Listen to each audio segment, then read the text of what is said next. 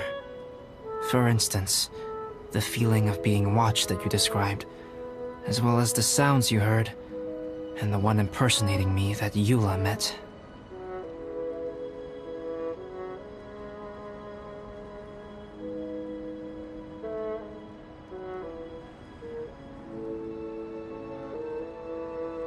Oh, right! Paimon knows what you mean! When Eula and the others were here just now, the Traveler gave me a look as if to say, don't say anything. Probably because it would only make you more suspicious, so Paimon kept quiet. But Paimon noticed that you came out of the cavern not too long after going in, and you told us that you didn't manage to catch the thief. Then we heard Bennett calling for help, so we went to rescue him. But strangely, you didn't come with us. And when we got back to the cavern to go find you, suddenly you were the one looking for us. So, it seems that you met my imposter too. Well, if so, it was a pretty good impression. He had you down to a T. We never would have guessed. Also, after he left us, why did he go after Joel? Perhaps Durin's power drives people to madness. But that's merely crude conjecture. Whether someone is impersonating me or there is another false me out there, this is a cursed tale, and it is not one whose weight you should have to bear. Traveler, perhaps you should return to Mondstadt if you have no further business here. The work that lies ahead will occupy me completely. I'm afraid I will be unable to entertain you beyond this point.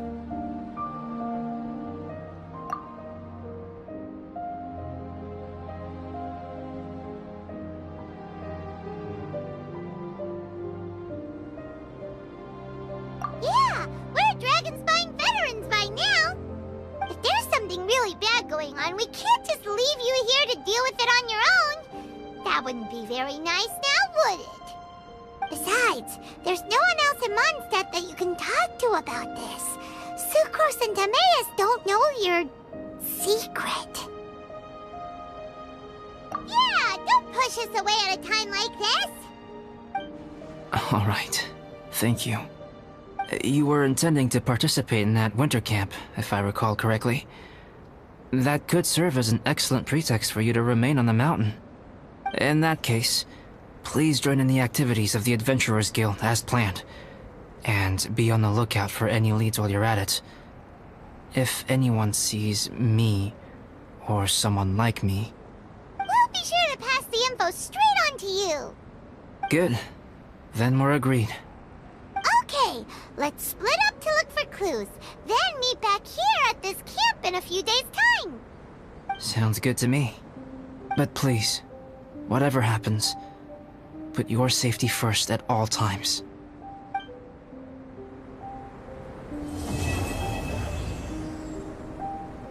Time has come. Let's go meet up.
Ta-da!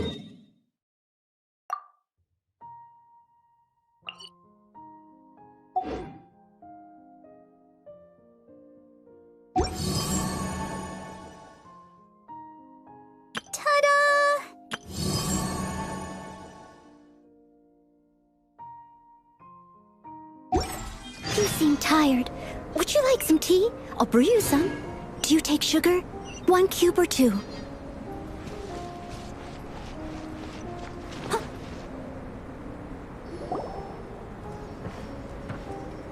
Albedo! We're here! Traveler, Paimon. Your faces say that perhaps you haven't turned up anything? We investigated all over the mountain, actually. But we didn't see anyone that looked like you or hear of anyone else meeting you. This is not unexpected. I haven't made much progress either. He appears to know that we are looking for him, and has opted to lie low for the time being.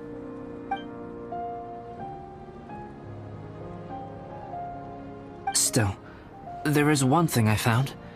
I discovered footprints on some parts of the mountain, and although they were a little covered by the snow, I could tell they'd been left by someone of a similar size to myself. The footprints were quite numerous, so I believe my next step will be to rule out each of the adventurers active on Dragonspine, one by one. We can help with that. We have plenty of contact with the adventurers. So now we... Ah! What was that? It came from that direction. Could it be the imposter? Yes, let's hurry.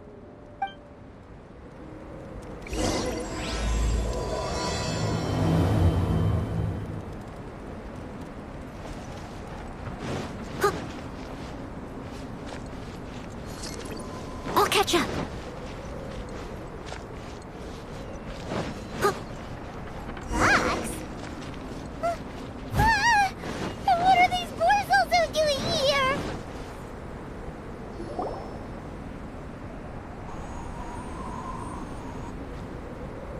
Hey, did you see that? Did those rocks shake just now?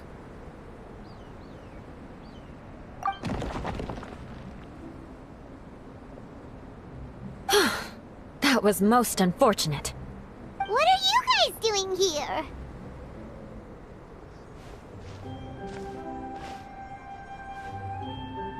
I have to agree. We've been wandering this area for days. We ran into Pallet earlier. You know, the, kind of a reckless sort of guy. You know the one? Anyway, he said he was unlucky, so I gave him some adventuring survival tips. After that, he disappeared to rejoin the training camp. Wait. Are you saying that after all this time you still haven't made it back to the base camp? Well, as you can see... It was nothing really. We just hit a few landslides and snowdrifts and took a few downhill tumbles. You know the deal. They sound like unforgettable life events to me. Anyway, you are correct. We haven't made it to the base camp yet. We have had extraordinarily poor luck over the last few days. Almost as if a sinister force has been trying to thwart our every move.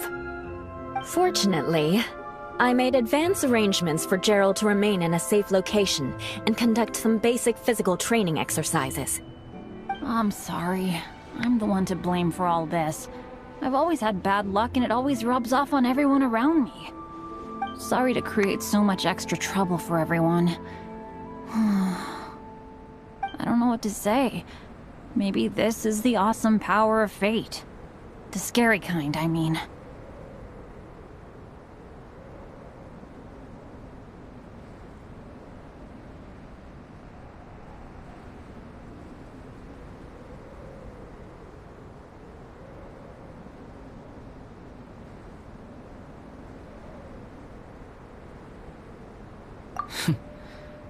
I agree. Yep, we're just used to it now. Besides, it's not like we have the most amazing luck ourselves. Really? I think you guys have way better luck than I do. Well,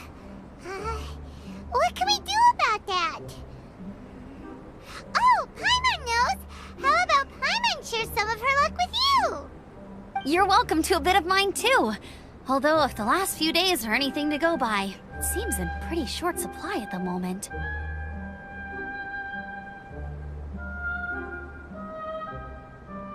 You guys. Aw, thanks. With a little luck from everyone combined, we'll make it down this mountain for sure. Yeah, you bet! Let me flip a treasure hoarder insignia to test it out. Alright, it's tails! The opposite of what I guessed. So you can predict your fortune this way? But why are you so happy that you got it wrong? It has two sides, so there's a 50-50 chance of me getting it correct.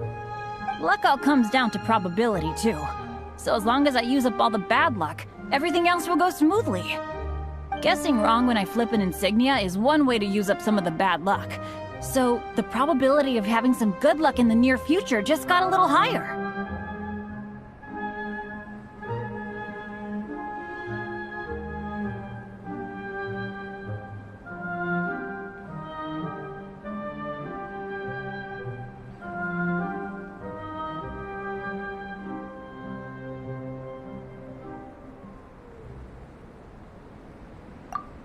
Hey, he's making no sense at all. Why aren't you calling him out?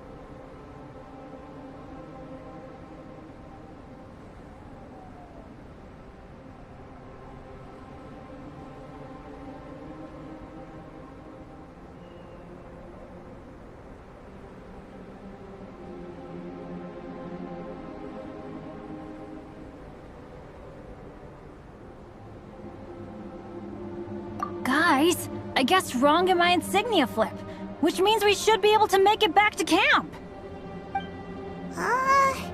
Paimon's not sure that's how it works. Let me try.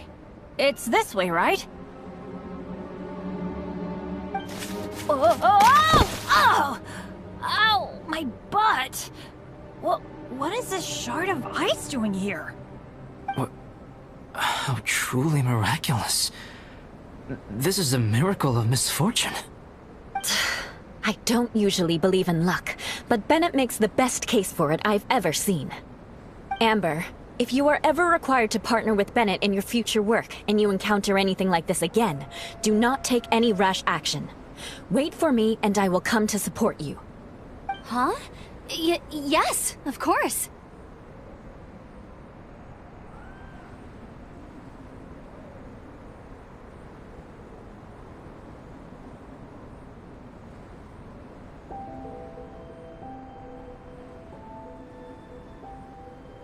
Now that you mention it, I do feel a little tired. Trekking in the mountains has a way of wearing you out. Well, since everyone is tired, why not take a rest in my camp? Paimon's so sleepy. A nice bowl of hot soup and a good sleep would sure be welcome right now. Suddenly, I'm kinda sleepy too. Amber will fall asleep in the snow if we keep going much longer. Come on, let's move. We shall head to Albedo's camp and get some rest, take stock of our supplies, and decide how to get off this mountain.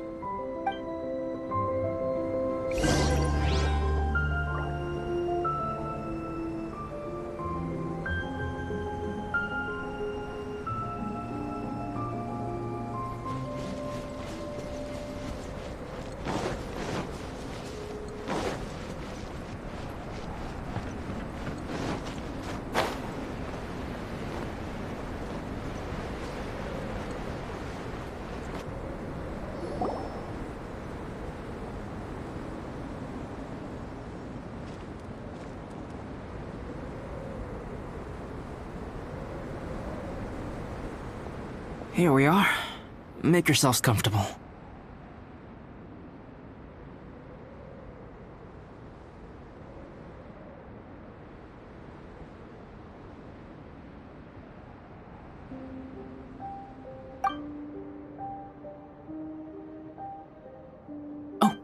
I forgot I don't have that many chairs. Please wait a moment. What's he doing? Painting? He is. He's painting a chair. Wait, alchemy can turn paintings into objects? How is this possible? My paintings are like blueprints. Alchemy simply enables me to omit the manufacturing part of the process. It's an elementary level technique. With enough research and experimentation, this same technique can even be used to create living beings. Whoa. Well, since you can magically produce chairs, can I have one with a backrest?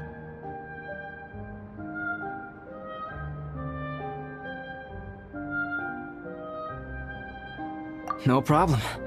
How many of you want backrests? Me! Me! I'll also take one with a backrest, if you please. Can Paimon have a chair that comes with a juicer? Still beats squeezing onto a stool with you.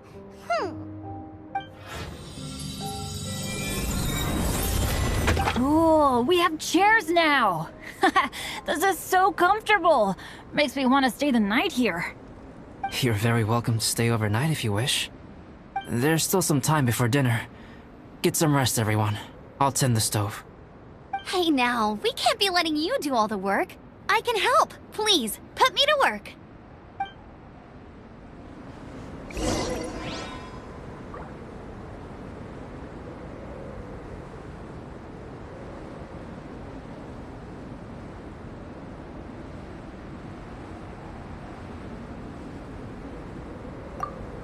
Oh, pace yourself. Dinner could be a while.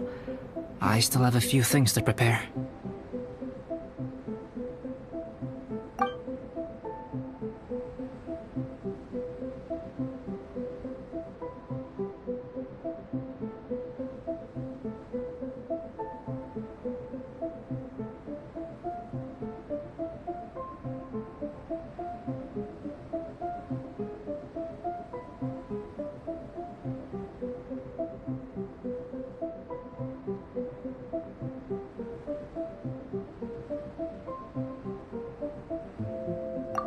It's almost ready now.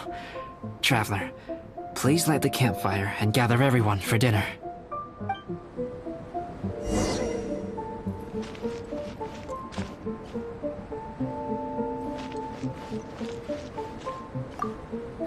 It's so nice and warm here.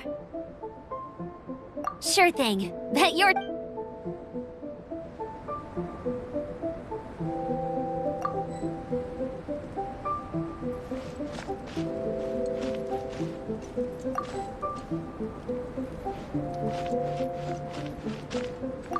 I wonder if there's anything I could do to help out.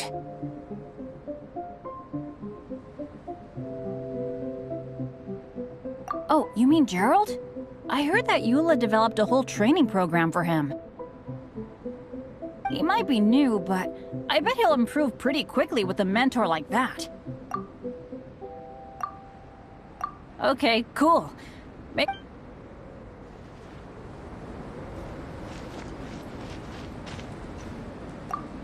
It's so nice and warm here. Sure thing. Bet you're...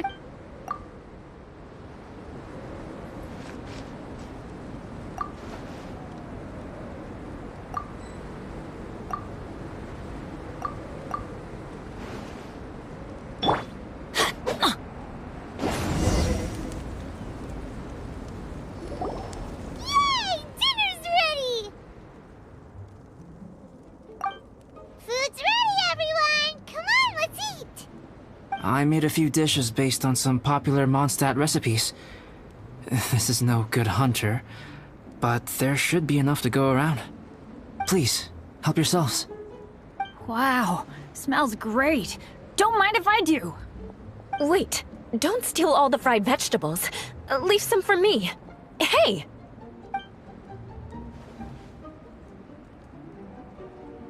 Ah, Paimon's full. What a great meal! Albedo, you're too modest. These dishes are as good as anything you'd find in a top restaurant. Are all alchemists so good at cooking? You may be onto something there. Right? Paimon thinks so too. It's his lab manner that gives it away. The kind of guy who holds a potion bottle as steady as a rock isn't the kind of guy who's gonna be slapdash with his salt and pepper.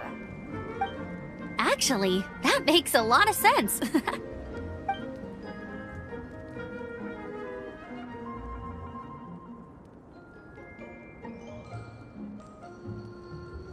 I'm so sleepy after all that food.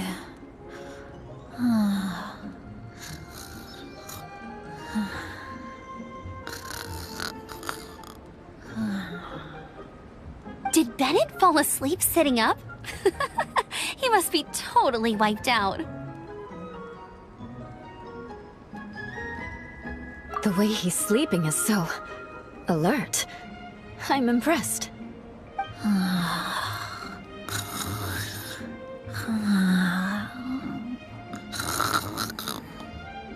He seems to be in a deep sleep. Ooh, Paimon wonders if he sleep talks. Oh, no, Dad, no apples for me. I want sticky honey roast and fisherman's toast. Sticky honey roast. That's your favorite, isn't it, Amber? Sure is. Give me a sticky honey roast from Good Hunter any day. I used to take Eula to Good Hunter a lot back when we first met. Before long, Sarah would start cooking our usual orders as soon as she saw us coming. She said we ordered the same thing so often that it was practically muscle memory by that point. She also said that if everyone in Mondstadt ordered like we do, her job would be so much easier. All she'd have to do is memorize everyone's favorites. Always eating together. Aww, it's nice that you two are so close. The Traveler and Paimon always eat together too. It's a sure sign of true friendship. Two people simply sharing a meal says nothing either way about the relationship between them. That depends if it's a one-off meal or a regular occurrence. Aha! Paimon just noticed something. Whenever Eula doesn't want to admit to something, she raises her chin or puts her hands on her hips. Ah, you've all picked up on that. Didn't know Eula's tells were so easy to spot. We are done here, yes? I am free to go, am I not? Then please excuse me. I have a frozen lake I need to be at. You're going for an ice bath at this time of night? Wait up! Don't go without me! I thought you wanted to get some sleep. So maybe you should stay here and rest. No, I should come with you. It's late, and it's dark, and you're not good with directions like I am. Come on, let's go together.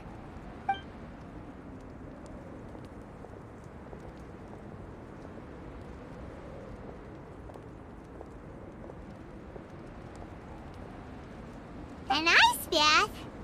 Whew. Rather them than Paimon. So much roast meat. Oh, hey, Dad. I'm doing all right. I'm the leader of my own adventure team now.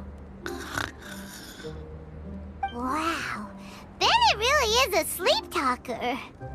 Okay, looks like we got some downtime now. Alright, you two. Time to paint.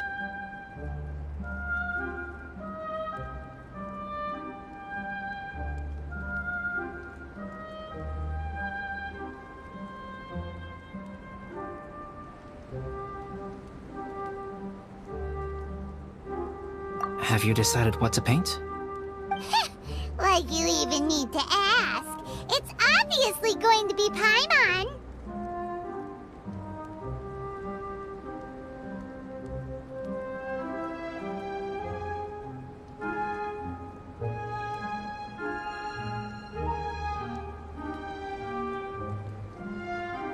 Sure. But we should move elsewhere. We're likely to disturb Bennett's sleep if we stay here, so let's go outside. Okie dokie. All right, grab your easel, paper, brushes, and paints. Don't leave anything behind.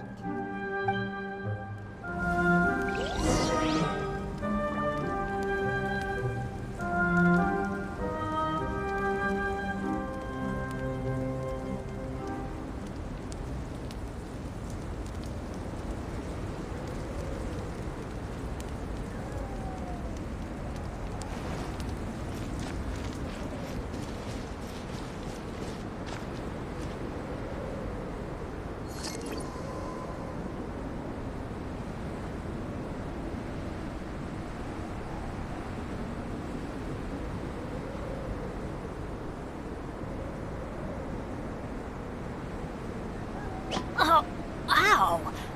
Where did that come from?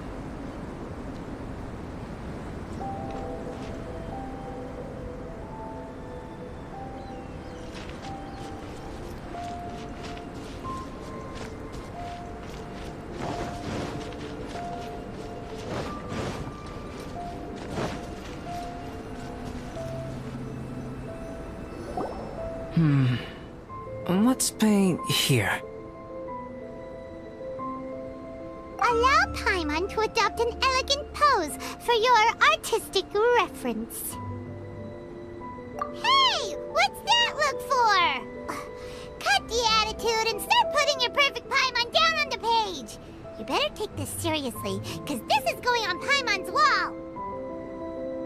Confidence is a good thing. Those to whom it is endowed do well to flaunt it. I'm looking forward to the finished piece.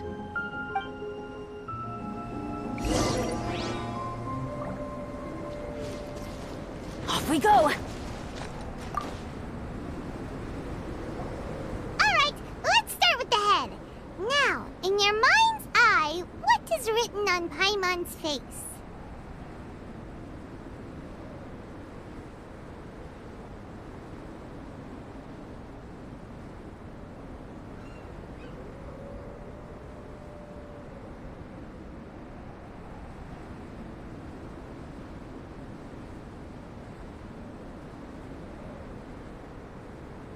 Huh?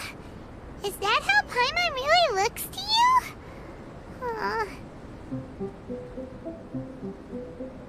Okay, forget it. We can come back to that. Let's move on to the body. Come on, paint what you see when you look at Paimon.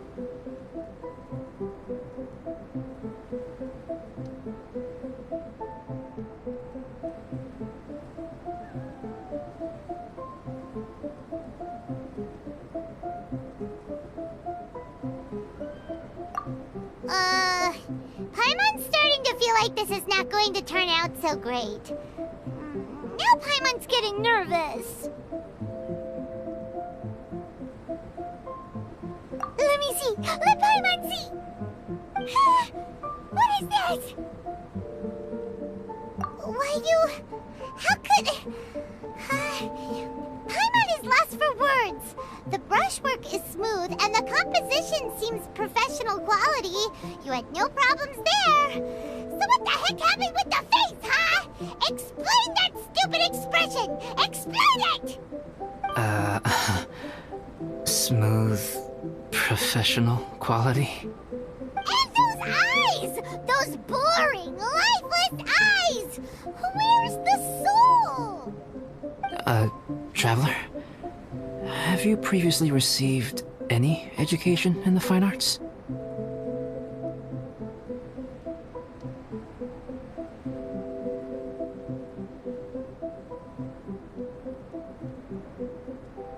Oh, really?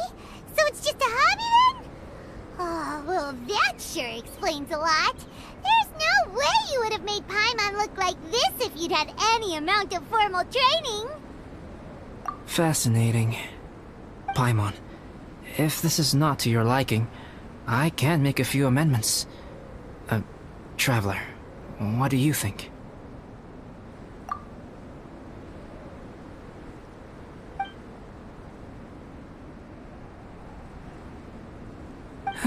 All right then. Paimon, is this better? It's a total ground-up overhaul, that's what it is! It's so pretty! Is that really what Paimon looks like? Adding flourish to the finished piece is an essential component of what makes art... art. This is not to say that you differ from the painting on a fundamental level, rather that the real you and the you in the painting present two different styles of beauty. You remain the core reference point for the painting. So, Paimon, you can put your misgivings aside and hang this painting wherever you like.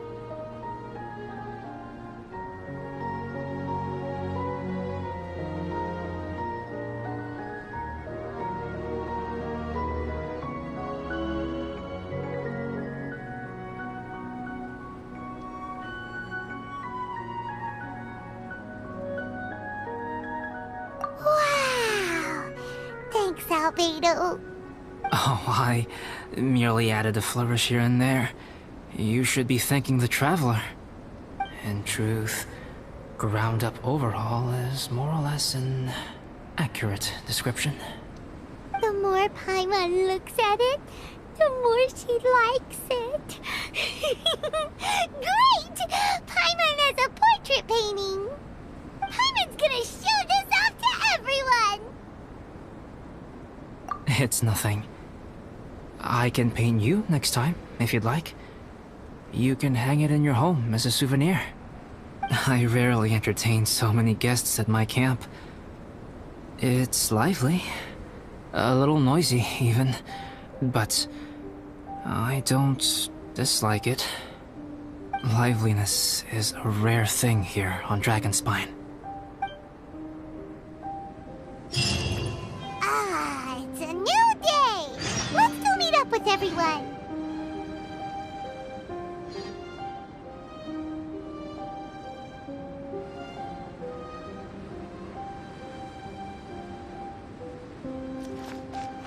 Adventure time!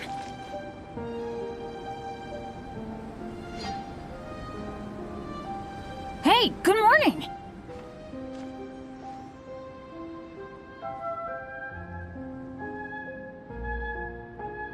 I slept great last night. How about you guys? All rested up? I'm fine, as usual.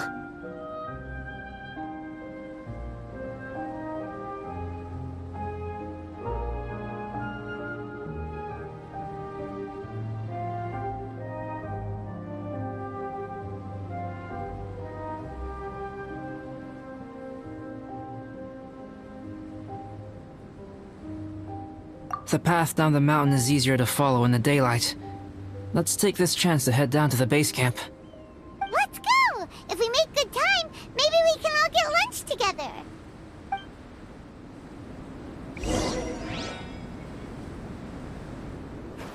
I flipped another insignia just outside the camp. Wrong again! So your bad luck is all used up. We'll be down the mountain in no time. Yeah, my thoughts exactly. Today's the day.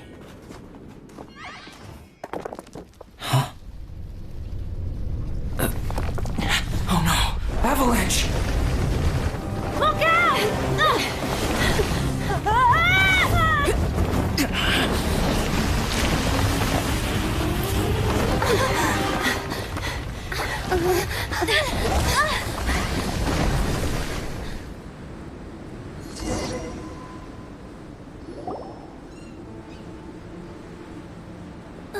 Traveler, Paimon, are you all right? Are you hurt? Paimon's fine. Oh, that's good. My arm got a little scratched up, but it's nothing serious. I'm okay, but I don't see the other two. I'm afraid the avalanche may have pushed them off the cliff. They fell down? They'll be okay though, right? I think they're both robust enough to survive the fall.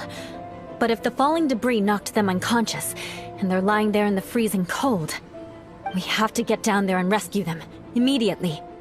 Okay, let's move. Hang in there, guys.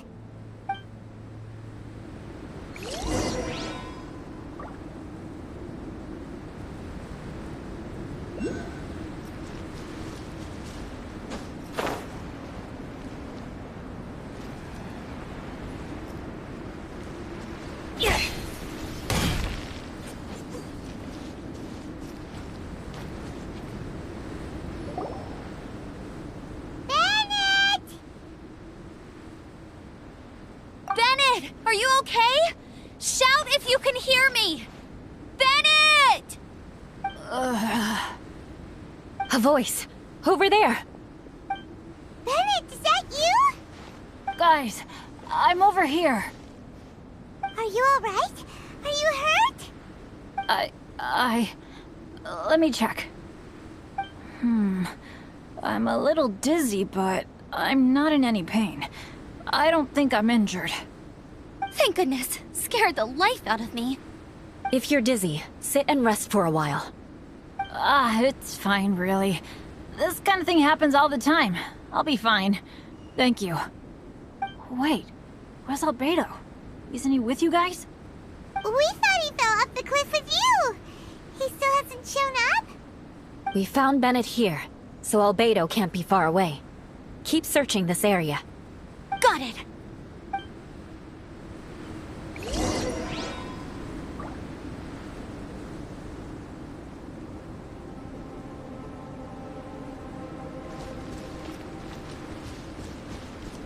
Off we go!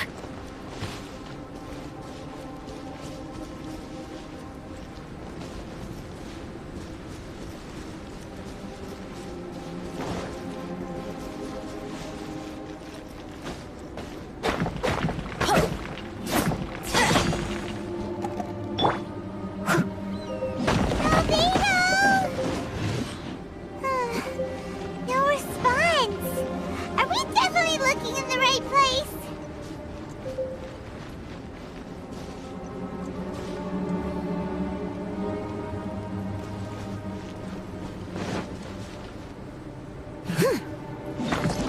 He's not here either. Let's check with the others.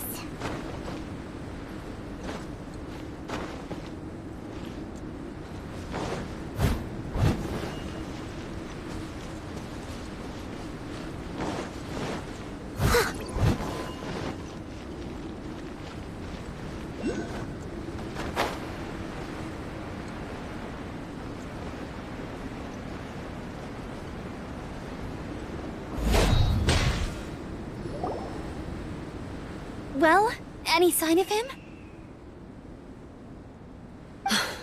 Not a trace. Nothing from me either. Strange. We didn't have any luck either. Where could he have gone? Everyone! Ah! Albedo!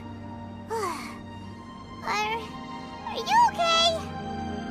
Nothing serious. Okay, everyone accounted for. Guys, I think it's gotta be because of me.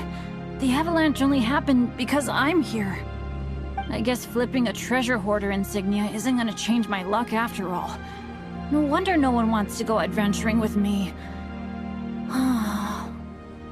I'm so sorry. Don't say that. I'm hardly the lucky type myself, so I'm not about to go blaming every little thing that goes wrong on you.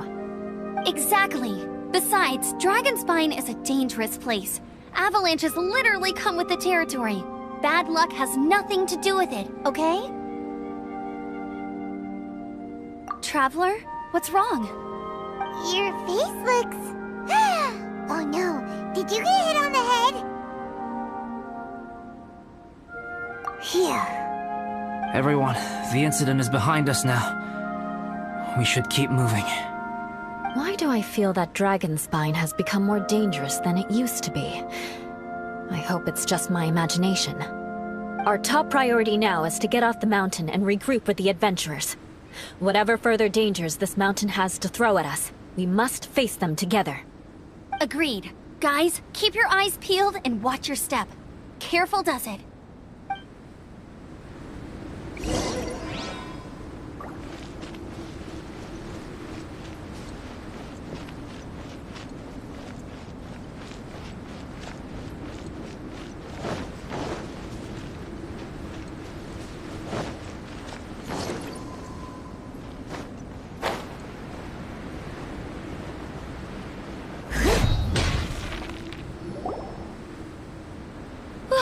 We've been heading in the right direction for a good length of time now.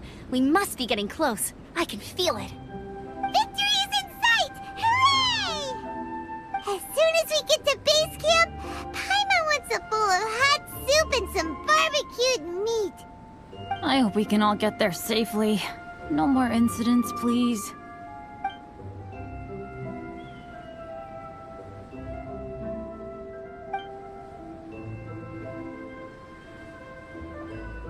Hey, what's on your mind? You seem a little distracted.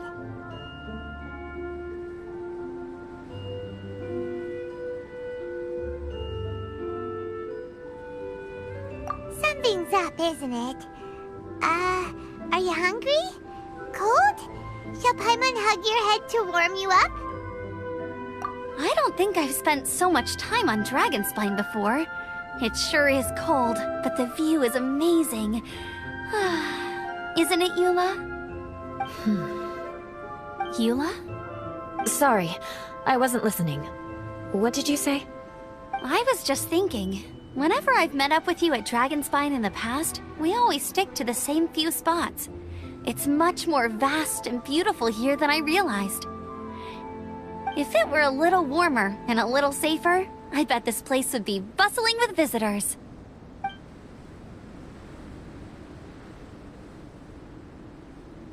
I agree. People are put off by the cold and have an aversion to danger. They don't realize that there's much to explore beneath the icy exterior, if you were willing to spend the time and energy. Albedo, is this the way down? Yes. I think there are several routes in this area. Does the path fork off here? It looks like it does. But maybe it doesn't. My head's still a little fuzzy from the impact. I'm kinda dizzy too. I keep thinking things are swaying a little. Maybe I'm just hungry. Either path will work for us. The smaller trail is less worn and harder to see, but it's also shorter. Since everyone is weary, I suggest we take the shortcut. Follow me.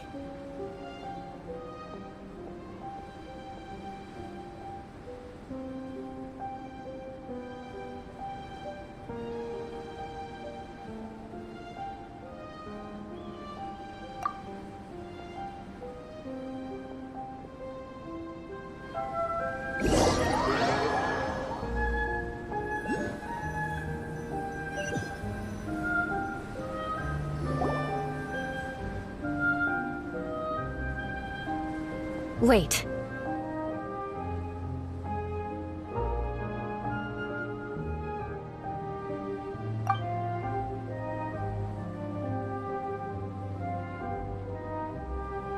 Bennett and Amber don't look well. Can we take a break? We can continue once their conditions have improved. Ugh. Now that you mention it. Huh? You hit your head earlier, didn't you? Oh, you noticed. Are you sure it's worth holding everyone up over a little thing like this? No problem at all! Health and safety always come first!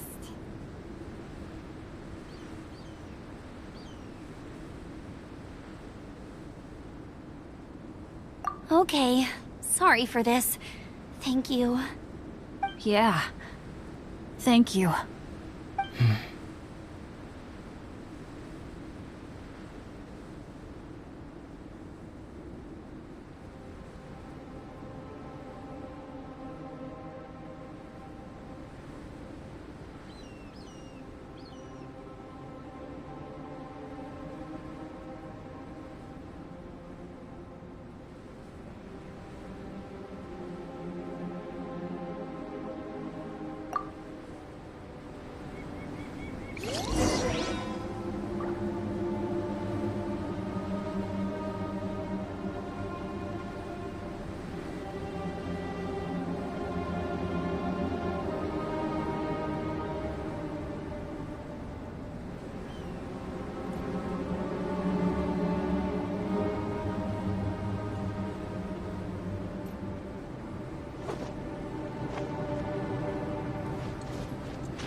Drinking some water can help with the dizziness.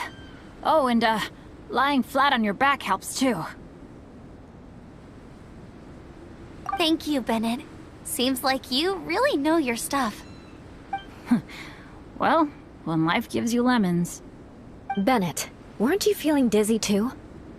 Stop pushing yourselves, both of you. Get some rest. We'll continue when you've gathered your energy. Eula might come off as a little frosty, but she takes caring for her friends super seriously, more than anyone else I know. Every time I see that look on her face, I'm just like, ah, stop staring at me.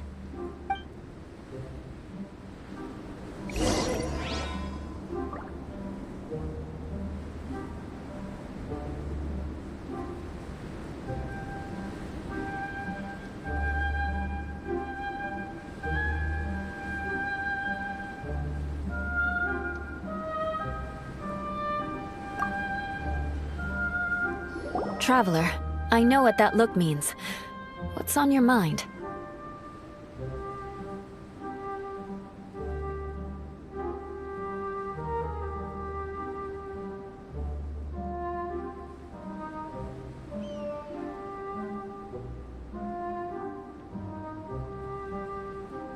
Maybe seasoned veterans have an instinct for it. I sense it too.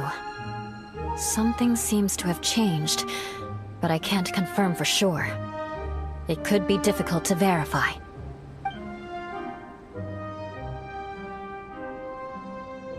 It might be imprudent to speculate out loud, but I believe you know what I am referring to.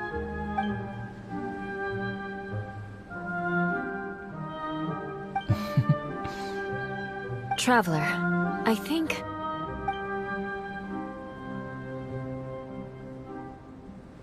you...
It's not over yet.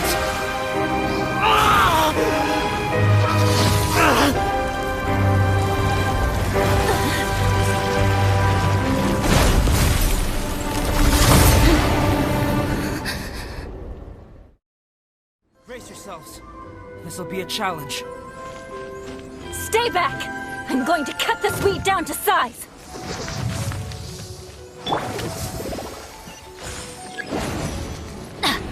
Adventure!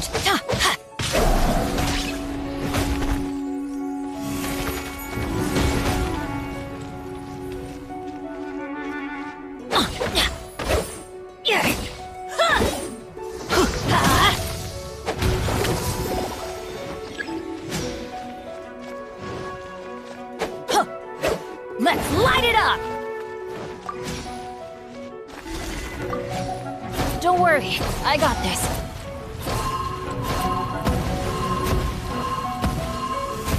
Adventure time!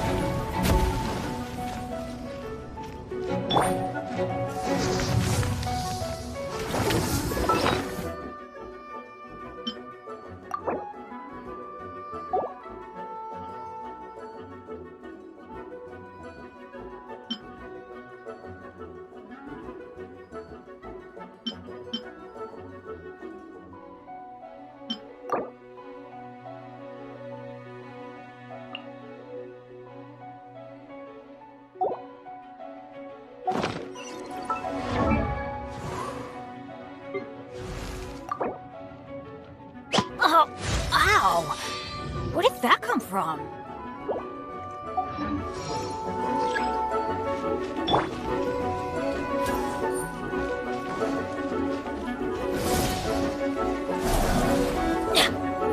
Off we go!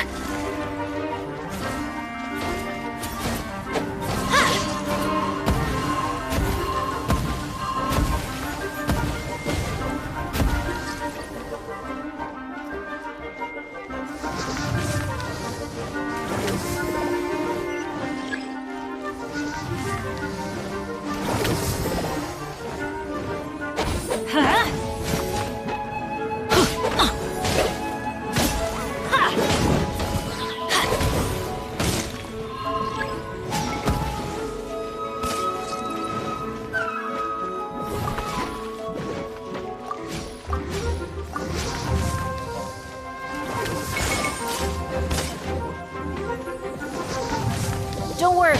I got this. Let's light it up!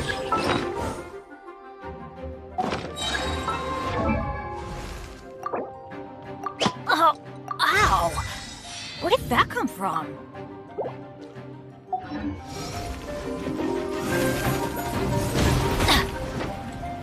I'm going in! Off we go!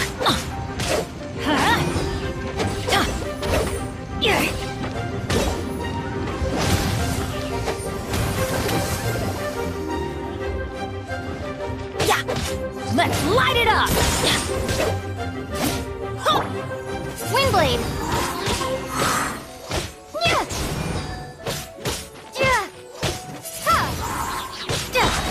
Prepare to be blown away!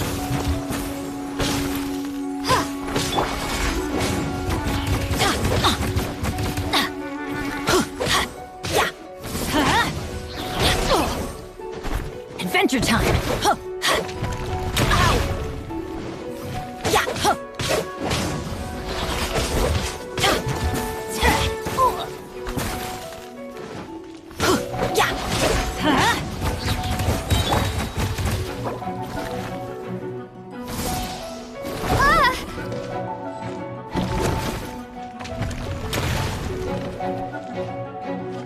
Everybody stand back!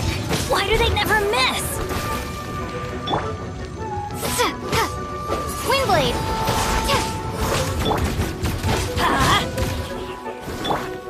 Leave it all to me.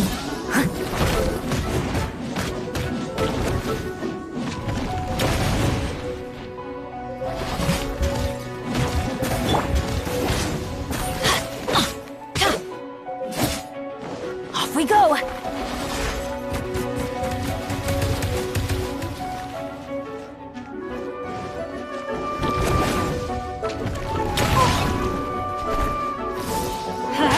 Why do they never miss? Let's light it up! Ow!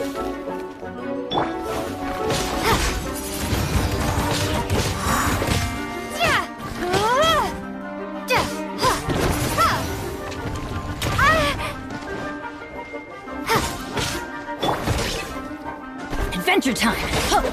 Let's light it up! Why do they never miss?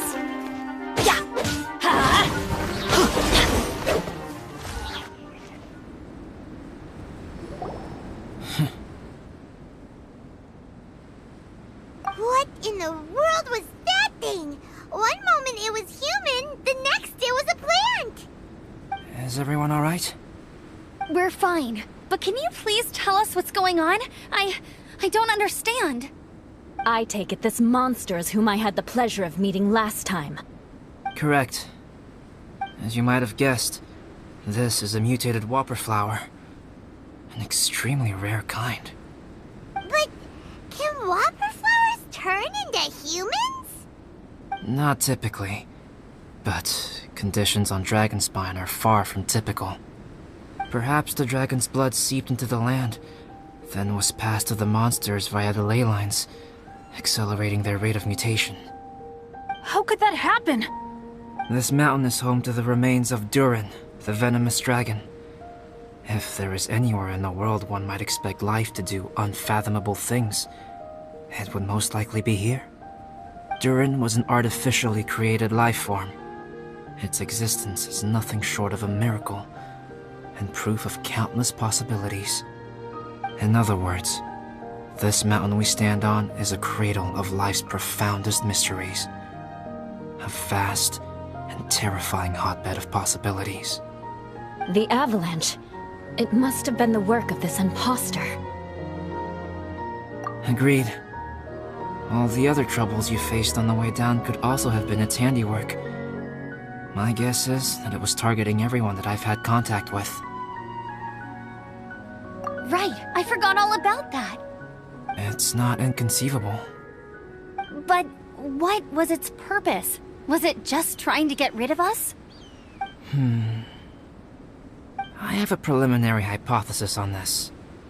Whopper flowers are masters of mimicry, and those we encounter in the wild often appear in the vicinity of the plants they impersonate. In other words, the whopper flower likely has an instinct to replicate and replace. As a plant, it will disguise itself as another plant and infiltrate the group, hiding among them for cover. The plant being imitated has no way to detect or fight back against this behavior. But when it disguises itself as a human... It wanted to replace you and infiltrate our group? Yes. Maybe it created the avalanche to get rid of us. I predicted this eventuality, so I availed myself of the avalanche to hide and lure it out. It was watching us the whole time, and when it saw that I had disappeared, its instinct was to take my place. At that point, its disguise was complete, and its next move was to hunt its prey. Yes, that's exactly how whopper flowers operate. So when it approached and attacked Joel, what was that? A trial run? Perhaps. Or maybe it enjoyed posing as a human, and wanted to experience what it felt like to be human. We're fortunate to have discovered it in time. I think the Traveler was the first person other than Albedo to notice something was wrong. Traveler, how could you tell the real me and my imposter apart? I want to know too. I had no idea the other guy was an imposter. They looked exactly the same to me.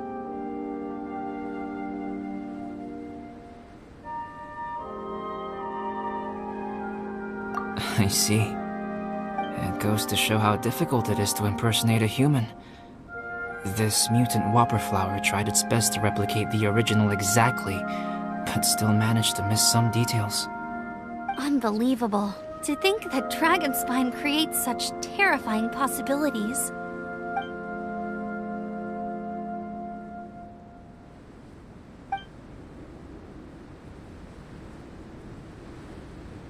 Anyway, at least we won in the end.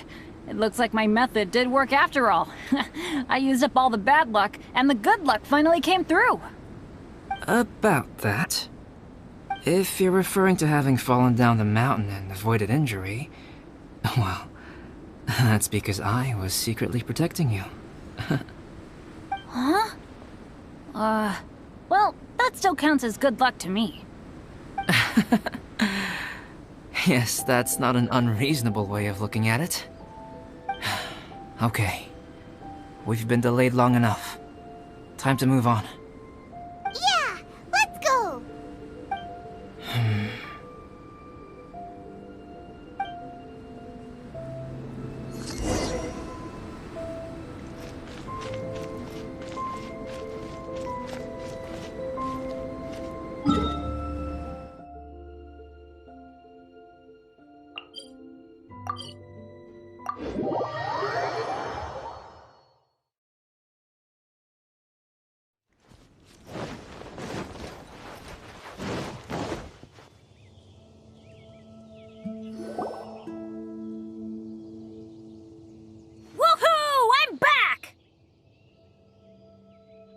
Cyrus doesn't seem to be here. He must have headed up the mountain. Let's wait for him here. Amber, are you feeling better? Yep, all good now. Nothing to worry about. I don't know what I'd do without you guys. If not for you, I'd probably still be locked up in that cage. I really want to thank you all properly, but I can't think how at the moment. Huh? You must be pretty used to being on the receiving end of people's kindness by now, though, surely. You probably need it often enough, given your... situation. Come on, don't put it like that. Sure, plenty of people have shown me kindness before, but that doesn't mean I will ever take it for granted. No matter how many times people help me out in life, I will never forget any of them. Well, instead of repaying those who helped you, perhaps you could help others yourself. Everyone meets others in need from time to time. By choosing to be there for them, you're passing the kindness you received onto others. Yep, you're right. That's what I've always tried to do, and will always continue to do. Right. And when Cyrus gets back, I'll find some way to help him out too. This has been quite an eventful day. Yeah, it has. It's really hit me how tired I am now that I've started to relax. I need to rest. Everyone, please excuse me for a while. Yeah, I need to get some water and maybe a piece of fruit. Once I'm rested up, I need to get back to being an instructor again. Well, it looks like the curse of the mountaineers who couldn't get off the mountain is finally broken. Feels like an action-packed chapter has come to a close. Shall we find somewhere to rest and chat too? Why not? Then, please, come with me. You sensed something too, didn't you? Then let's go. Huh? Are you going back to your camp again? Paimon thought maybe we could talk here. Okay. Might as well come with you. Good. Shall we set off right away?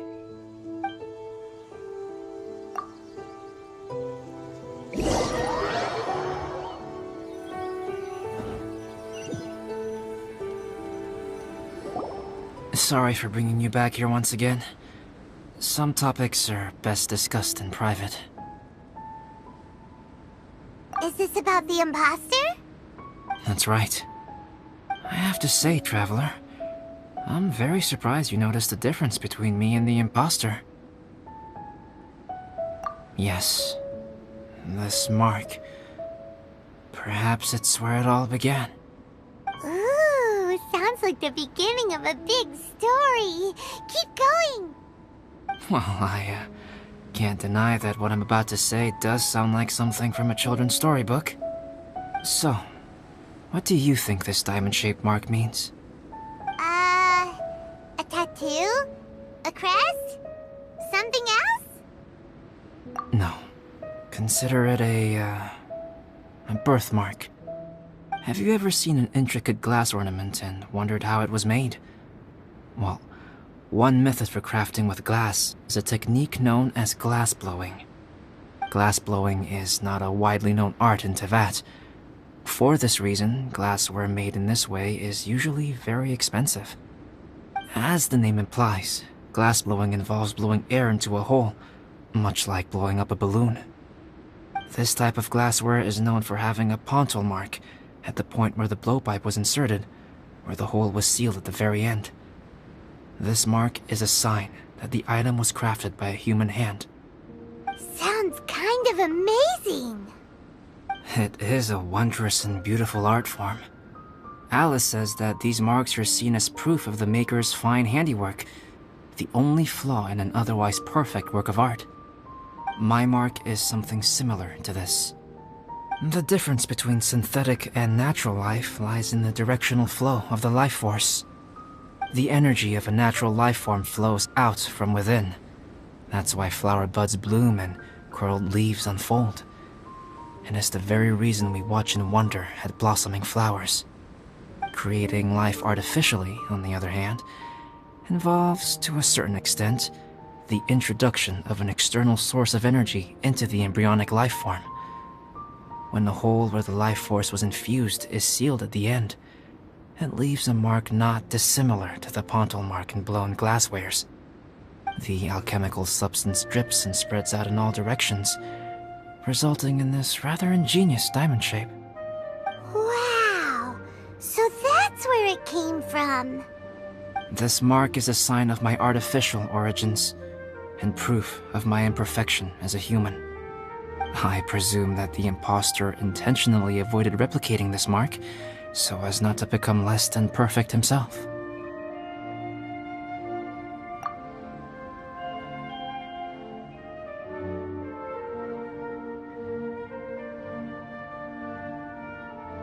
You are fundamentally different from other people. I have few qualms about sharing my secrets with you. Just as Paimon said, it all sounds like a story. Even if you were to tell anyone else, they would regard it as nothing more than a tall tale. The transcendent and miraculous are not the only things to which human beings aspire. They pursue the everyday, the ordinary, to a far greater extent than I would have ever imagined.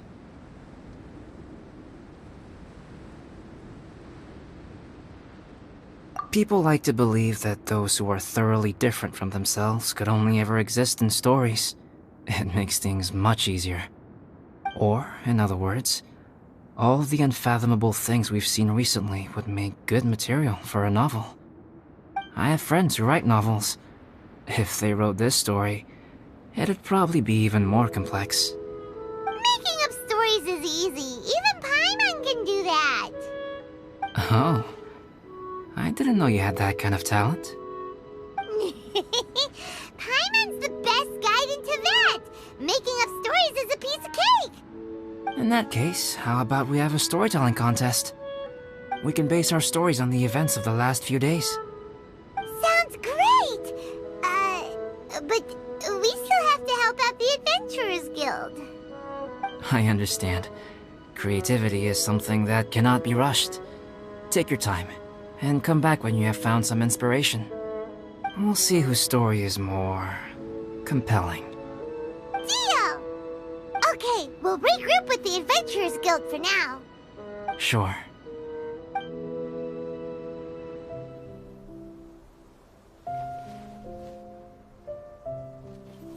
My story. Yes, I should have known. Master's failed specimen in the dragon's belly. This is where the story truly begins.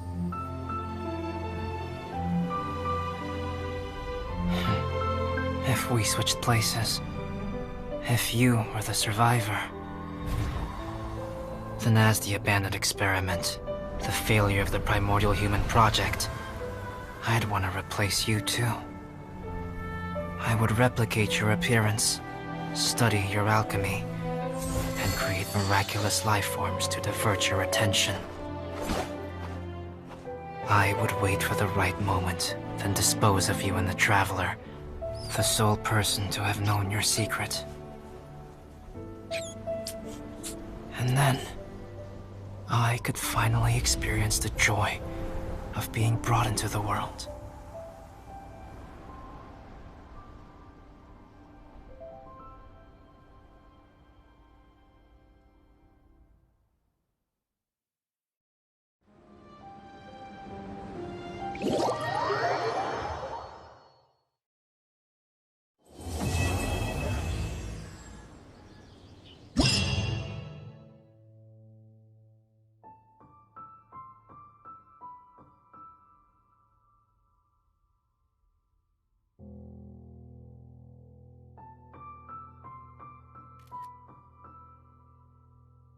Guess what? Paimon's story is finished. Let's go see Albedo again.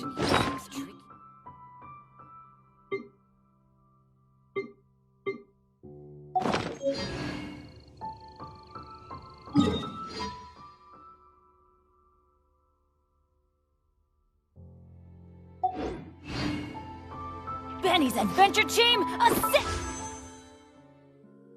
ball.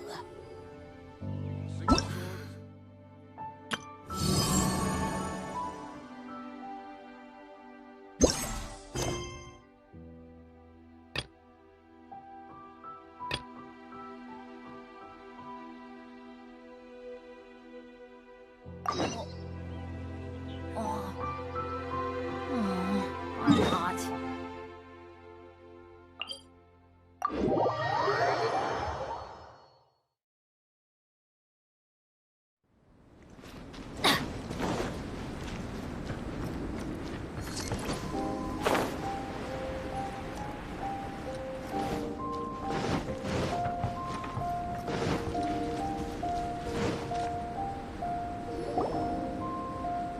Albedo! Traveler, Paimon. I suppose your story is ready. Yep. How about you? Do you need some more time? No need. I am also ready to tell my story. Paimon calls dibs. Paimon first! Please, go ahead. Okay, here goes. Once upon a time, there was an evil researcher who went into the mountains and did a crazy experiment on whopper flowers to transform their appearance. After a lot of pain and suffering, the whopper flowers finally took on a human form. Then they stood by the side of the mountain to wait for unsuspecting bypassers. To whoever spoke to them, they would ask some questions such as, "Who am I? Who are you?" If the bypasser got the wrong answer, the last sound they'd make would be a yelp before the Whopper Flower ate them alive in one bite. Ooh, truly frightening. What the? You two aren't scared at all! Don't go nitpicking, okay? If you didn't like the story, go write your own!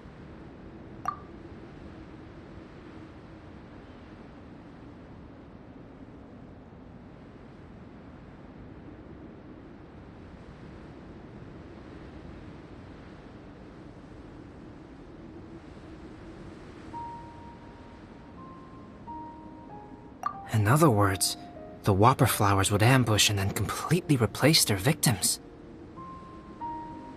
And then what? Go back to where the person lives? Enter their home? Eat their whole family?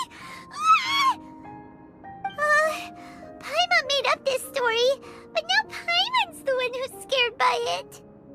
It's a good story. Oh, may I write it down? I may bring it up in future conversations. What for? Just to scare people with? Yes. You've got a real mean streak, Albedo. Mine is a little longer than yours. It starts with an alchemist. A great alchemist once created Subject 1. Subject 1 was her proudest achievement, and successfully blended into human society. No one ever would have thought that this friend of theirs was in fact a synthetic human. However, unbeknownst to Subject 1, the alchemist had tried the same experiment many times before he had come into being. Some of the rejects from failed experiments had been discarded, but had not died. Subject 2 was one such failed experiment. He was swallowed by a great dragon that came to rest upon a snow-swept mountain.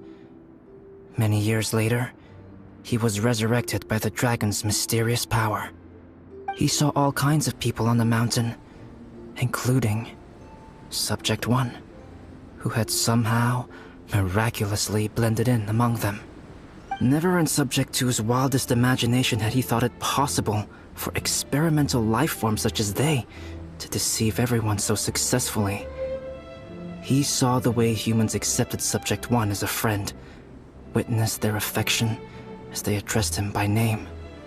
This was what Subject 2 wanted.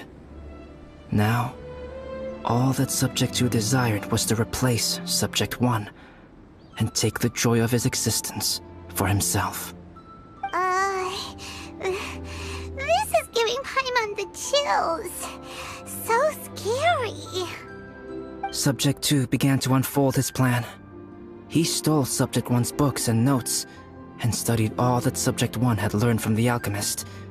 Subject 2 was highly intelligent, and he learned quickly. He changed his face into an exact replica of Subject 1's face. Then, he found a plant with mimicry capabilities, and transformed it using dragon blood and alchemy. And so, not only did Subject 2 transform his own appearance to perfectly match that of Subject 1, he also created a third entity, Subject 3. What? There's 3 of them now? But Subject 2 wanted to become a perfected human. So, he erased a mark on both his and Subject 3's necks, for these marks were symbols of imperfection. In my view, it was probably a subconscious act, an instinct. He so desperately craved to become a perfect human being that he forgot something. Human beings are defined by their flaws. Subject 2's plan was meticulously crafted. Subject 3 would draw Subject 1's attention. After Subject 1 disposed of Subject 3, he would assume the threat had now disappeared and would let his guard down. The next moment that Subject 1 was alone, Subject 2 would make his move. He would eliminate Subject 1 and become the only one remaining. He would secretly replace the Subject 1 of everyone's memories and inherit his identity, residence, clothing, sword, name, and friends. People would have no idea that the individual they knew had become somebody else from one day to the next. This is way too scary. Paimon's never gonna be able to trust anyone again. But just before Subject 2 could carry out his plan, a unique stranger entered the mix. Subject 2 tried to make contact with this person, but found that they could somehow sense he was different from Subject 1. What's wrong? Are you scared? What happened then? What happened to the stranger? He became a new stage in Subject 2's plan. One more person that Subject 2 had to dispose of. It's as if there were 3 identical roses in a garden. Only one of the 3 was a fine specimen, while the other 2 were defective specimens that bore poisonous thorns. In all the world, only the gardener who tended to them could tell which was the good specimen. People do not like poisonous plants. Only a perfect rose can fetch a high price. If the inferior specimens wanted to conceal the fact of their worthlessness, they would have to take the gardener out of the picture, using their poisonous thorns. This is exactly what Subject 2 was thinking. So, he hid in the shadows and waited patiently. Maybe soon, he would get his chance to become truly human.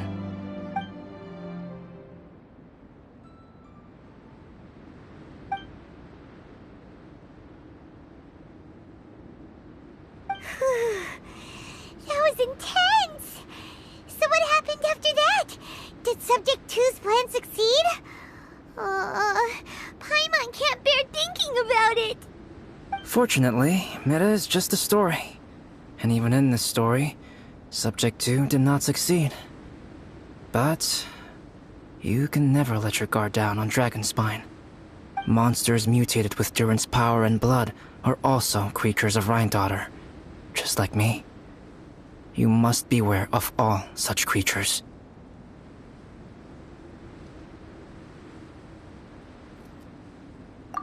I'm glad to hear that. It's okay. I know what I am. You and I are both different, so there is no need for me to hide the truth from you. The only thing is that sometimes, when I think about how mighty the power of alchemy is, I feel so small. As beings who set foot in this world, how arrogant are we in desiring to control our destiny, and in desiring to create? Is creation an arrogant act, Traveler? If not, why do we call the ones that created us and control us gods? If it is, then what qualifies us to call ourselves creators? How far must we take our reverence and respect, and what purpose does it serve? Nothing special, but whenever I think about it, I feel a twinge of grief. Poor Albedo. Hello? Traveler, are you here? Hey, is that Amber? Thought we might find you here. We're here to deliver a message from Cyrus. There's gonna be a big event down at the base camp, and they want you there too, Traveler. Winter camp is nearing its end. Apparently, even provisional instructors are required to attend. Looks like we need to go, Albedo. Bye for now. Then I won't keep you. I have some things to attend to here, so forgive me for not seeing you down. Don't worry about it. There have been no issues getting up and down the mountain recently. Is everyone ready? Let's not keep them waiting.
Benny's adventure team, assemble!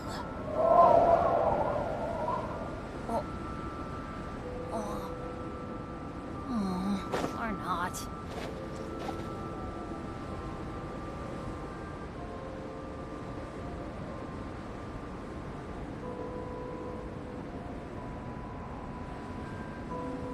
No one's joined me on an adventure in ages. Come on, let's go!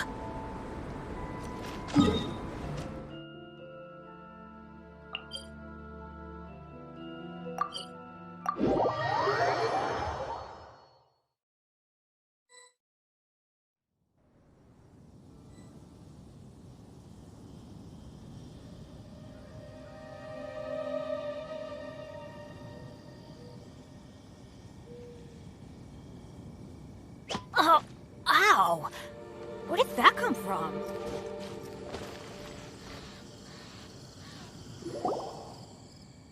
Huh?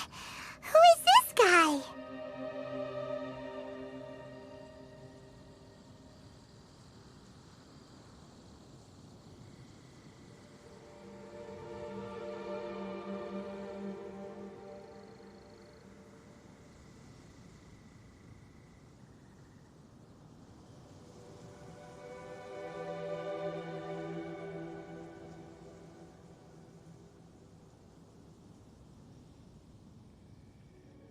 Allow me to introduce Yozerf. He's Joel's father.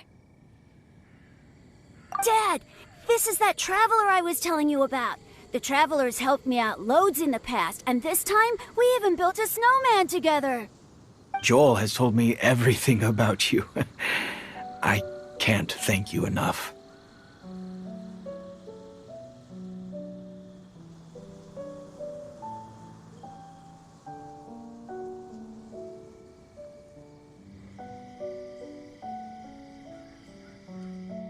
Wow! This is amazing! Wait a second.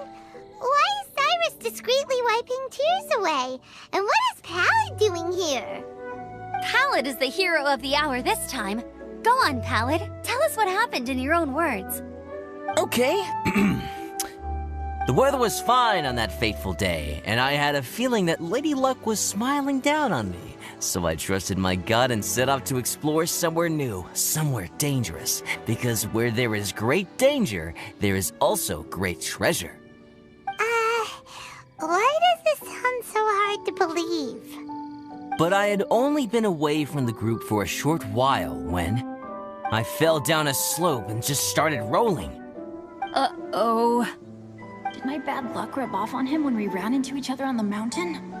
The place I fell to was somewhere I didn't recognize, and I'd sustained a few injuries. I remember thinking to myself, this is the worst luck I've ever had in my whole life.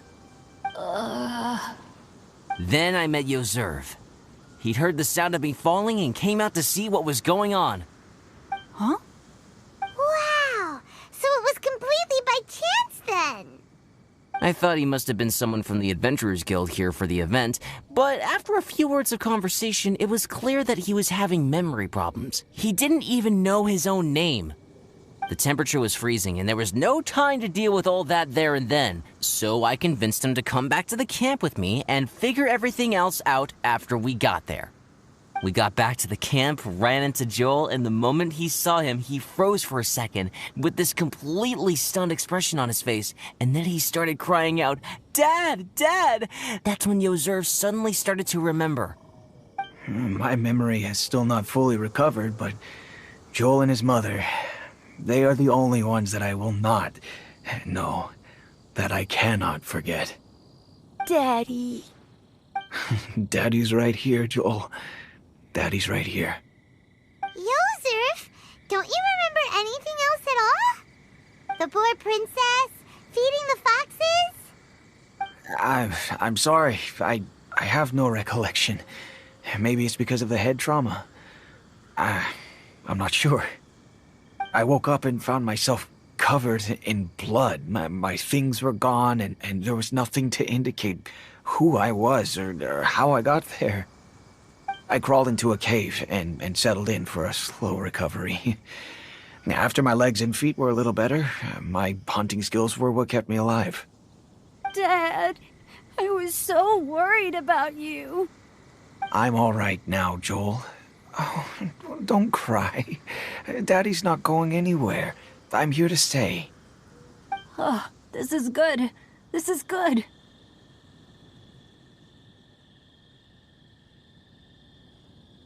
You know what, though? I definitely think my luck got worse after running into Bennett on that mountain. I knew it. I just... No. I just meant if it weren't for you, there's no way I ever would have run into Yozerv on a mountain this huge.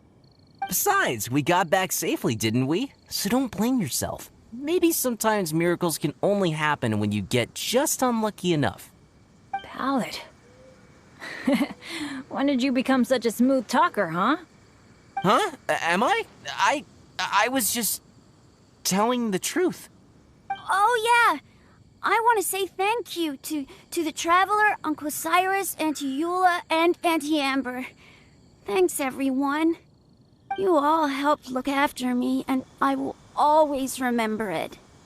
But I guess I can't take the snowman with me, or it'll melt once it leaves Dragonspine. It's such a shame. Oh, I can help with that. One moment. Huh? Eula? Here, take this. It's powdered rime. Just add it to your snowman, and it will never melt. Wow! Really? Oh, this is awesome! You're the best, Auntie Eula! Dad, I have an unmeltable snowman now! How cool is that? How can I ever repay you all?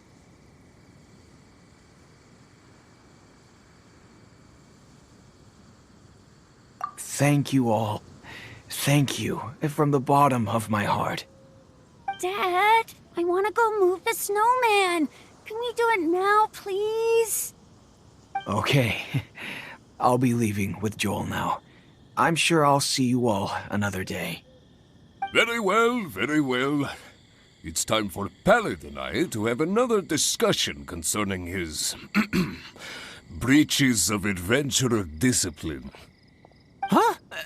But Cyrus, I think I kind of made up for my mistakes this time, you know? See you guys! Oh, I made this for you and Amber. Think of it as a winter souvenir. Are you sure? This must be really important to you. Come on now, just take it. No need to make such a fuss. Wow! Now our snowman won't melt either! Great!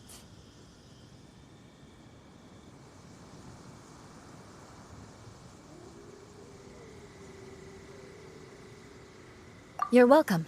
Just keep it. That's all I ask. Amber and I have some business to attend to now. See you later. See you! Everyone's gone. Seems like they've all got their own stuff to do now. Oh! You know what? We've been on Dragonspine all this time, and somehow Paimon still forgot to ask Albedo about how to make a fruit juicifier machine that could keep the juice fresh. Maybe we should try Timaeus again. He does seem pretty eager to please after all.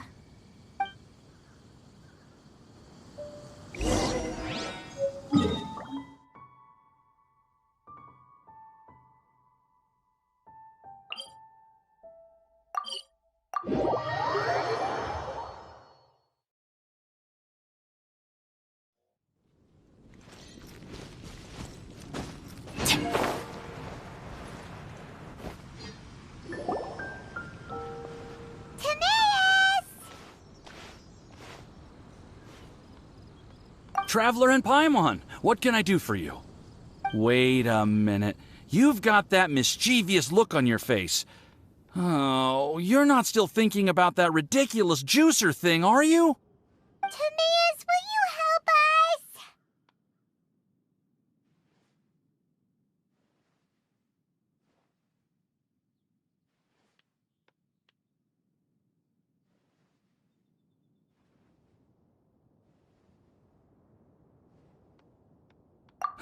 Well, if the Traveler isn't really interested, then, yeah, maybe I'll give this one a pass. It's just the weirdest request ever. No, but Paimon's Sunsettias are gonna go to waste without it! And the time it would take me to research something like that, I could probably pick those Sunsettias again 10 times over.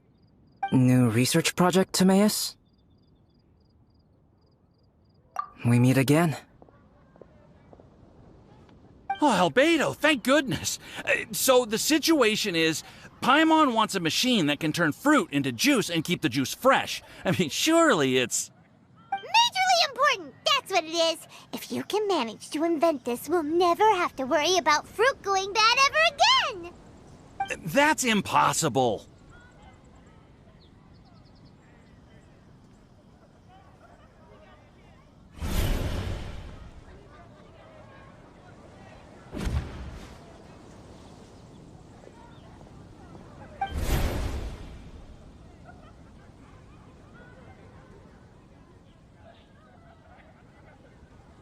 Turning fruit into juice is not hard, but keeping it fresh is more difficult. But if you simply want to keep the fruit from rotting, there are many ways to achieve this. Right, Traveler?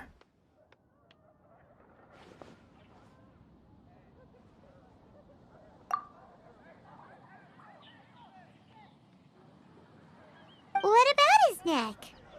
What's wrong? Is there something on my neck? From the look on your face, it's as if you thought I just played a practical joke on you that was in exceedingly poor taste.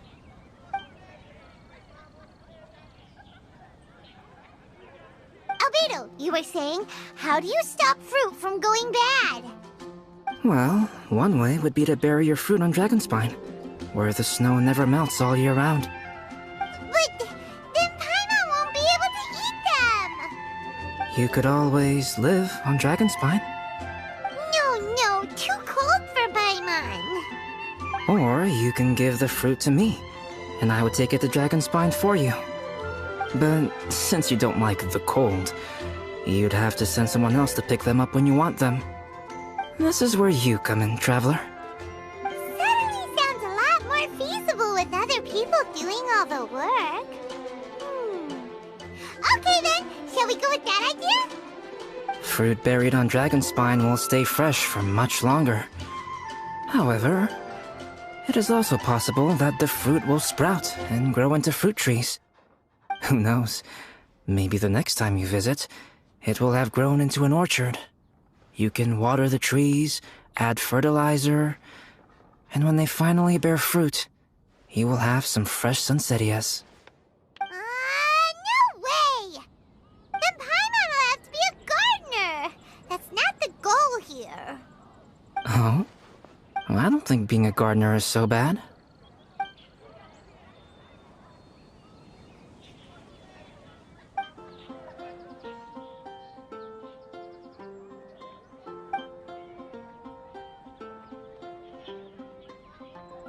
Albedo! Stop trying to get your hands on Paimon's super sweet Sunsettias!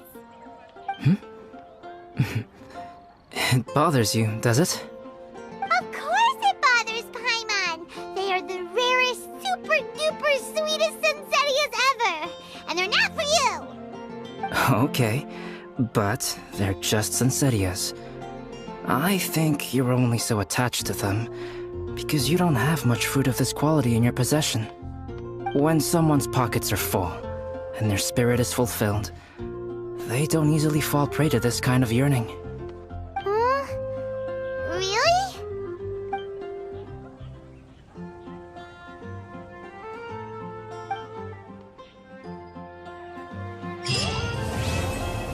Welcome. How can I help you?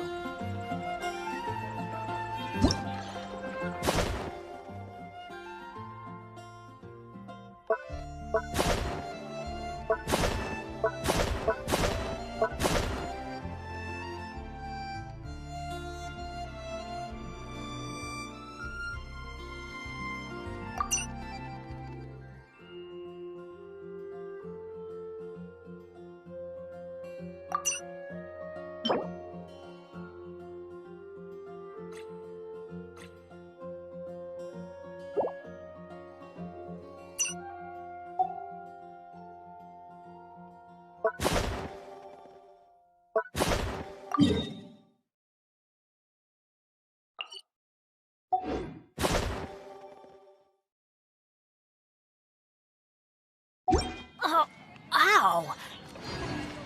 The neighboring nation of Liyue has the most prosperous commercial port in all of Tibet.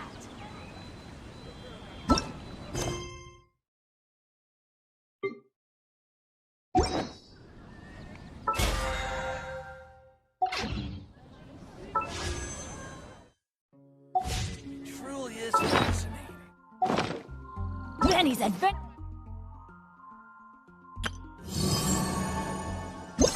Team.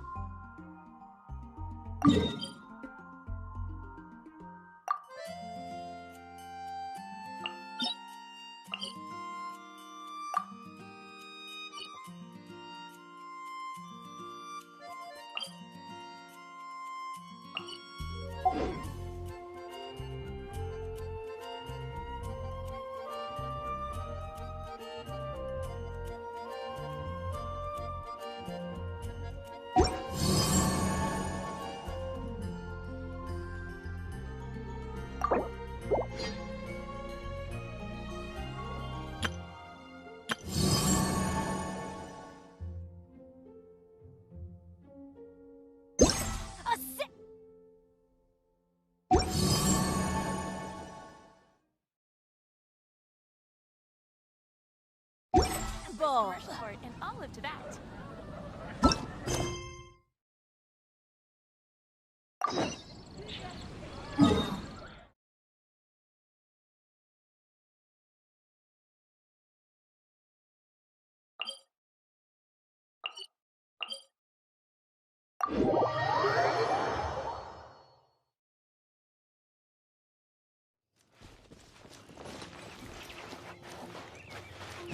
Off we go!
Ta-da!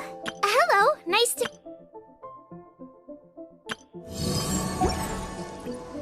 Oh, ow!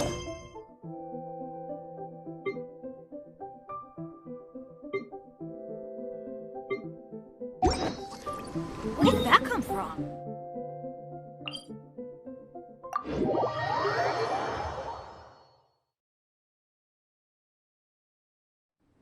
Weather's not bad today. Oh, crud. I jinxed it. Now it's bound to rain.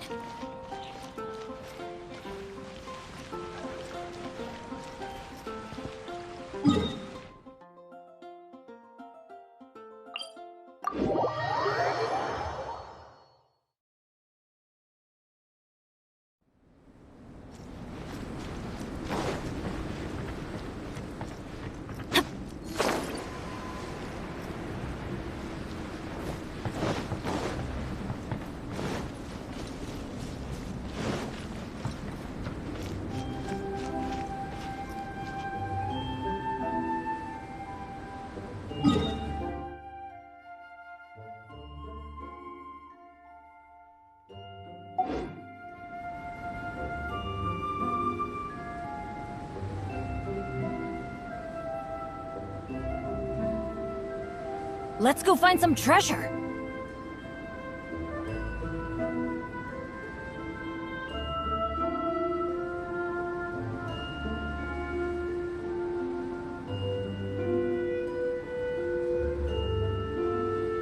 Benny's adventure team, assemble!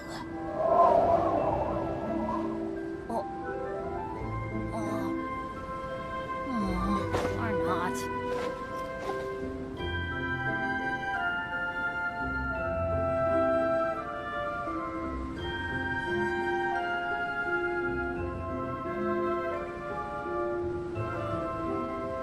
No one's joined me on an adventure in ages. Come on, let's go!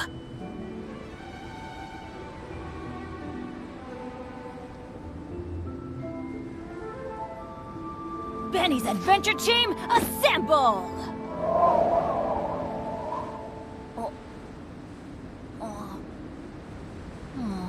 Or not.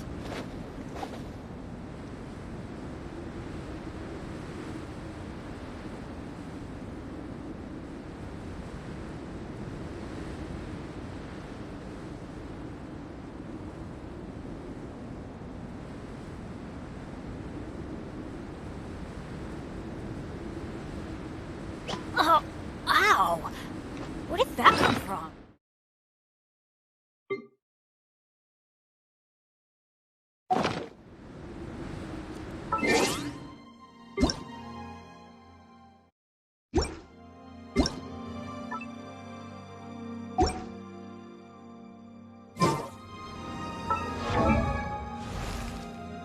Oh, ow! Where did that come from?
Let's go find some treasure.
adventure time.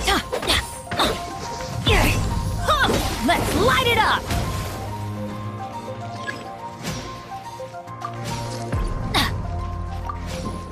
Off we go!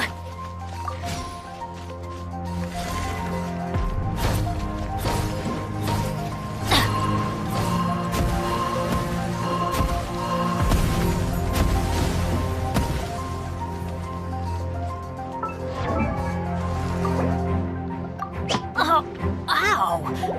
Where did that come from?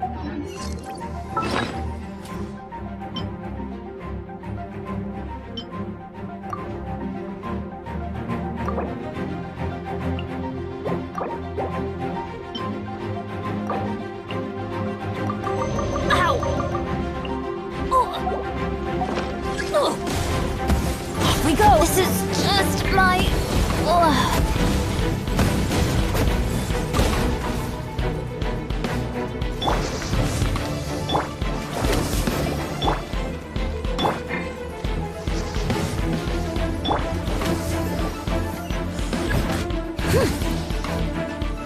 I'll catch up.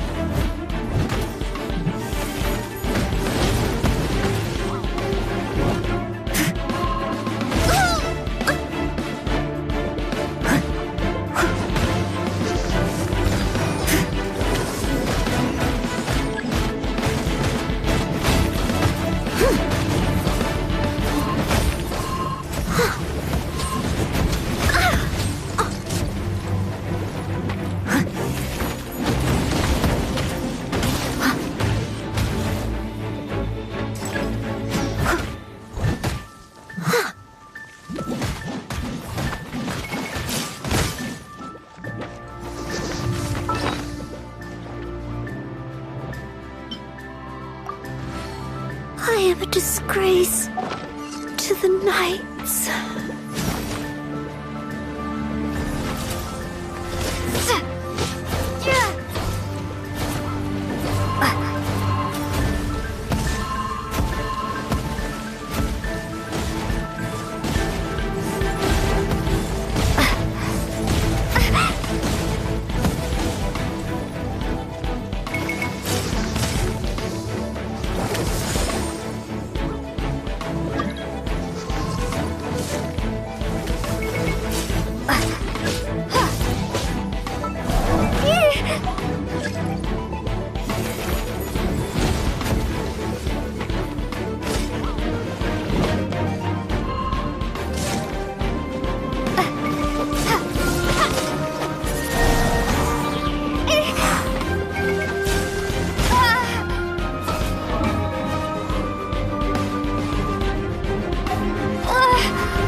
Benny's adventure team!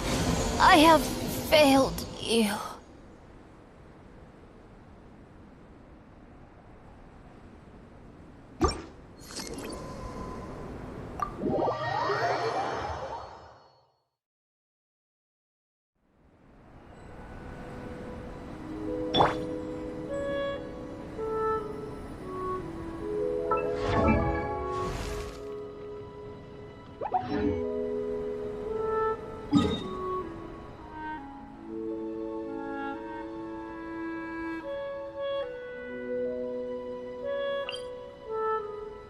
Jean will be upset if she catches us lazing around like this.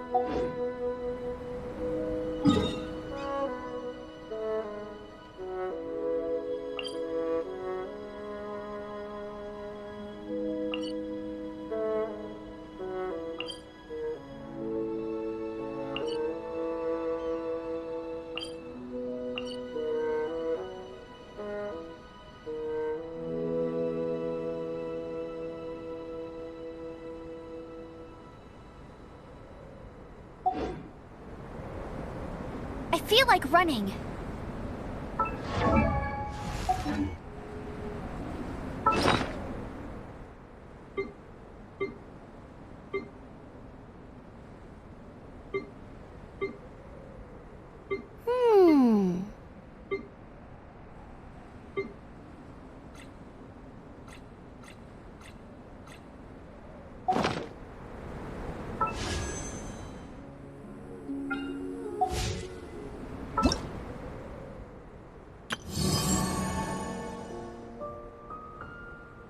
Hey, there's something strange over there. Come on, let's take a look.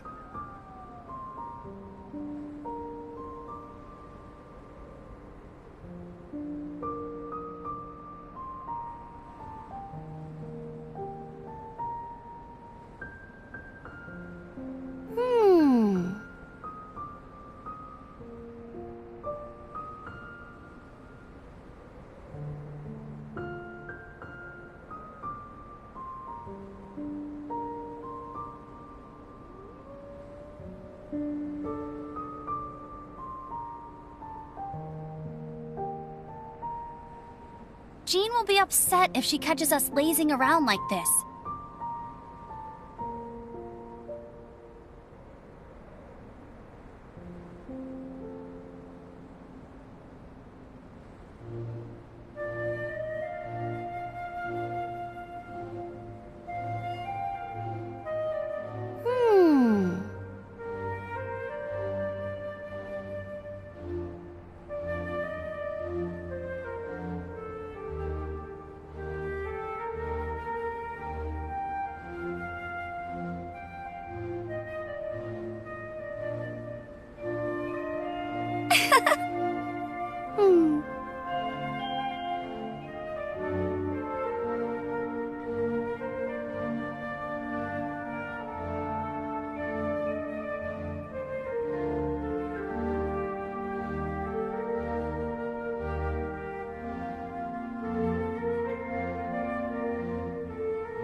I feel like running.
you